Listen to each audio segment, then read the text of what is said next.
Salam sejahtera bagi kita semua. Shalom, damai di hati. Ya, baik Bapak-Bapak Saudara yang dikasihi dan diberkati Tuhan dimanapun berada dan yang menyaksikan dalam pelayanan YouTube channel Marturia Jemaat Gemim Bukit Kasih Girian Permai wilayah Bitung 13. Di saat ini saya mengajak saudara-saudara Priyoko Bapa sebagai umat Tuhan untuk merenungkan firman Tuhan sebagai pedoman hidup orang percaya. Dan namun sebelum kita membaca dan merenungkan firman Tuhan, marilah kita berdoa. Ya Tuhan Allah yang berada dalam kerajaan sorga, kami mengucap syukur untuk setiap hari, setiap waktu dan kesempatan yang Engkau jadikan bagi kami. Sebagai pria kaum Bapa, kami mengucap syukur untuk kekuatan dan kesehatan yang Engkau anugerahkan bagi kami. Sebagai kepala keluarga, kami boleh melaksanakan tugas tanggung jawab kami setiap hari.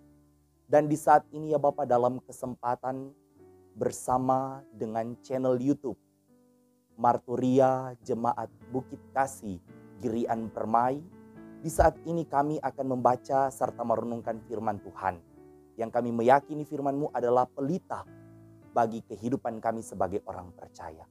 Karena itu ya Bapak, sebelum kami membaca dan merenungkan firman-Mu, kami memohon berkenan Engkau memberikan kami hikmat, agar supaya ketika kami membaca dan merenungkan firman Tuhan, kami dapat memahami, mengerti, bahkan pun sebagai orang yang percaya, kami dapat mengimplementasikan firman-Mu di dalam kehidupan kami setiap hari. Terpujilah Engkau ya Tuhan Allah Bapa kami berdoa. Amin.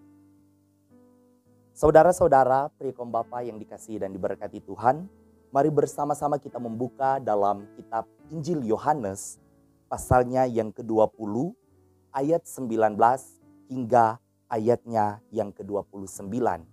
Dan dalam firman Tuhan kita di saat ini terdapat dua perikop, yaitu yang pertama, Yesus menampakkan diri kepada murid-muridnya, dan yang kedua adalah Yesus menampakkan diri kepada Thomas. Mari kita mulai.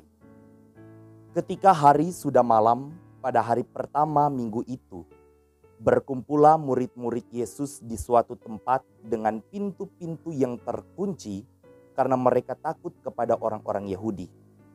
Pada waktu itu datanglah Yesus dan berdiri di tengah-tengah mereka dan berkata, "Damai sejahtera bagi kamu." Dan sesudah berkata demikian, ia menunjukkan tangannya dan lambungnya kepada mereka. Murid-murid itu bersukacita ketika mereka melihat Tuhan. Maka kata Yesus sekali lagi, "Damai sejahtera bagi kamu. Sama seperti Bapa mengutus aku, demikian juga sekarang aku mengutus kamu." Dan sesudah berkata demikian, ia mengembusi mereka dan berkata, "Terimalah Roh Kudus. Jikalau kamu mengampuni dosa orang, dosanya diampuni. Dan jikalau kamu menyatakan dosa orang tetap ada, dosanya tetap ada." Tetapi Thomas, seorang dari ke-12 murid itu yang disebut Didimus, tidak ada bersama-sama mereka ketika Yesus datang ke situ. Maka kata murid-murid yang lain itu kepadanya, "Kami telah melihat Tuhan." Tetapi Thomas berkata kepada mereka, "Sebelum aku melihat bekas paku pada tangannya, dan sebelum aku mencucukkan jariku ke dalam bekas paku itu dan mencucukkan tanganku ke dalam lambungnya, sekali-kali aku tidak akan percaya."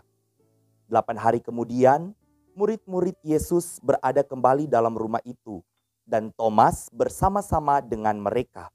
Sementara pintu-pintu terkunci, Yesus datang dan ia berdiri di tengah-tengah mereka dan berkata, "Damai sejahtera bagi kamu." Kemudian ia berkata kepada Thomas, "Taruhlah jarimu di sini dan lihatlah tanganku. Ulurkanlah tanganmu dan cucukkan ke dalam lambungku, dan jangan engkau tidak percaya lagi, melainkan percayalah." Thomas menjawab dia, "Ya Tuhanku dan Allahku." Kata Yesus kepadanya, "Karena engkau telah melihat aku, maka engkau percaya. Berbahagialah mereka yang tidak melihat, namun percaya." Demikianlah pembacaan firman Tuhan kita di saat ini, dan marilah bersama-sama kita merenungkan firman Tuhan. Salam sejahtera bagi kita semua, shalom, damai di hati, ya bersyukur kepada Tuhan atas keberkatan, pemeliharaan cinta kasih-Nya bagi kita. Sehingga sebagai pria kaum bapa kita boleh bersama berjumpa kembali dalam channel Marturia Jemaat Gemim Bukit Kasih Girian Permai. Bapak-bapak yang dikasihi dan diberkati oleh Tuhan, melihat dan percaya adalah hal yang biasa. Tetapi tidak melihat namun percaya merupakan hal yang luar biasa. Itulah iman orang percaya sepanjang segala abad.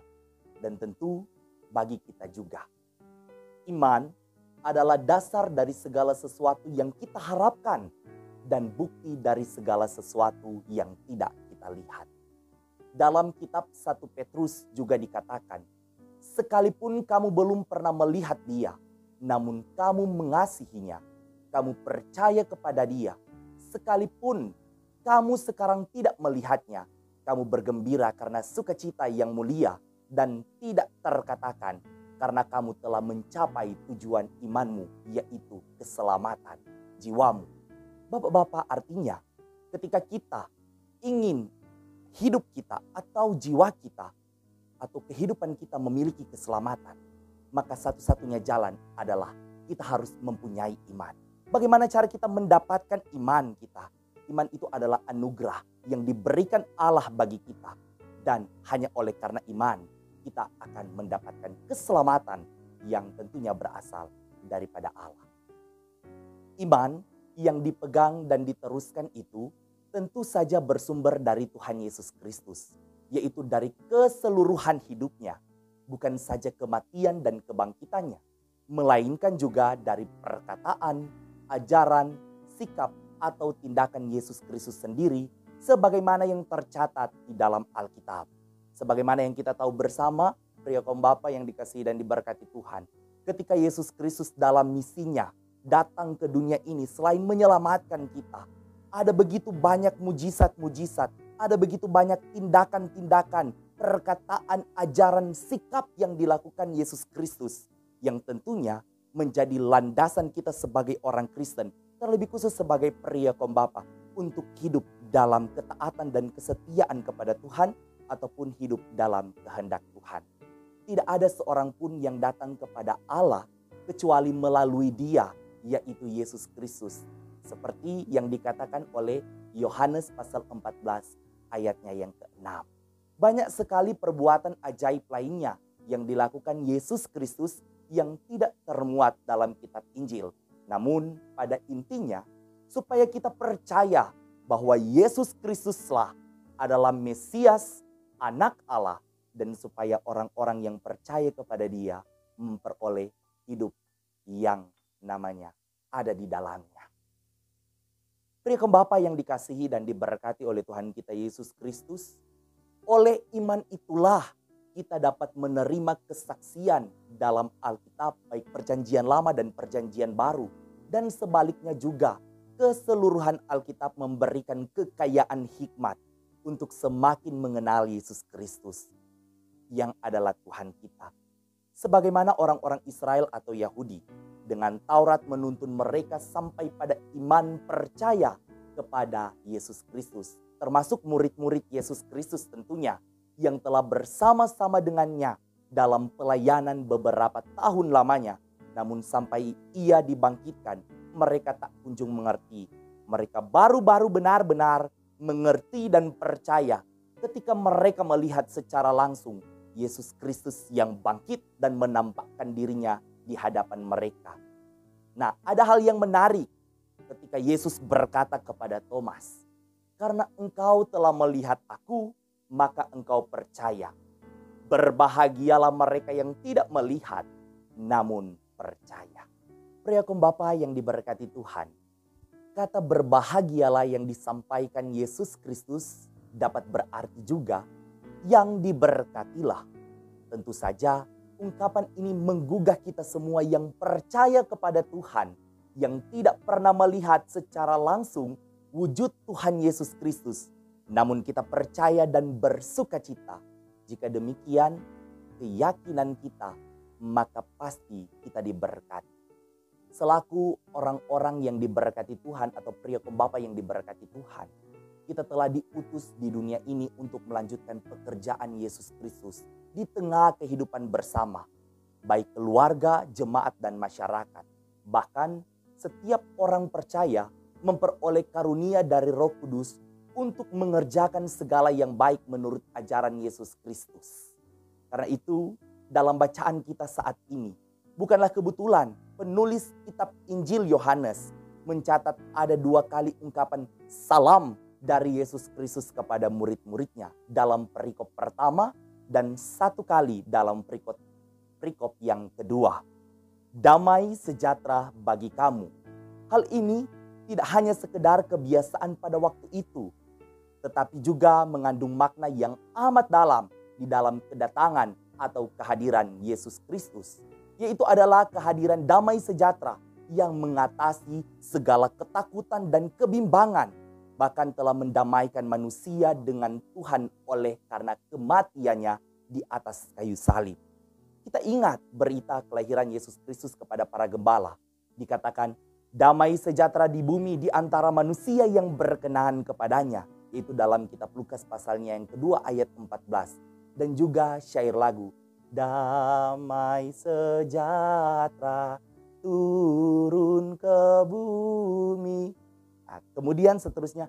Bagi orang pengasihannya. Oleh karena itu, sebagai pria kaum bapa Kristen, dimanapun kita berada, kehadiran kita membawa damai sejahtera, membawa ketenangan, membawa belas kasihan, membawa pengampunan, membawa solusi, membawa penghiburan, membawa semangat, membawa sukacita bagi setiap orang. Bukan sebaliknya, sebagai pria kaum bapa, sebagai kepala keluarga, yang notabene seperti yang telah disampaikan, membawa damai sejahtera, tetapi hanya membawa kehancuran bagi keluarga oleh karena tindakan-tindakan kekerasan atau suatu tindakan-tindakan yang tentunya tidak diinginkan atau yang tidak dikehendaki oleh Allah. Karena itu, sebagai orang yang percaya, kita harus melihat segala perbuatan yang baik dan kita harus melakukan agar supaya tindakan kita itu memuliakan Bapa yang ada di sorga. Seperti itulah paradigma berpikir dan gaya hidup orang-orang Kristen dimanapun kita diutus Tuhan Yesus Kristus untuk berjuang dan berkarya. Dimulai dari dalam keluarga kita sendiri. Kemudian di dalam lingkungan kita masing-masing agar supaya benar-benar kehadiran kita seperti Yesus Kristus yang telah bangkit dan telah ada bersama-sama dengan murid-muridnya membawa damai sejahtera. Begitu juga dengan pria kaum bapa, sekiranya pun dapat membawa damai sejahtera di dalam kehidupan kita setiap hari. Terpujilah nama Tuhan. Amin. Mari kita berdoa. Terpujilah Engkau ya Tuhan Allah Bapa kami di saat ini. Dalam kesempatan yang Engkau beri kami telah membaca dan merenungkan firman Tuhan. Sebagai pria kaum bapa, kami tetap terus diingatkan untuk tetap terus hidup ketaatan dan kesetiaan hanya kepada Tuhan. Lewat tindakan-tindakan kami. Karena itu ya Bapa, kami pun menyadari akan keberadaan hidup kami ketika kami berada di dunia ini. Kami hendak menjadi pembawa damai sejahtera, bukan menjadi orang yang membawa kekacauan. Karena itu ya Bapa, biarlah kami senantiasa dimampukan, dikuatkan, agar supaya kami tetap terus melakukan kehendak Tuhan. Lewat kami tetap terus membaca, merenungkan firman Tuhan, serta memberlakukan firman itu di dalam kehidupan kami setiap hari. Terpujilah namamu ya Tuhan Allah Bapa kami. Ini doa syukur kami, permohonan kami. Kami sampaikan melalui anak-Mu Yesus Kristus, kami berdoa. Amin.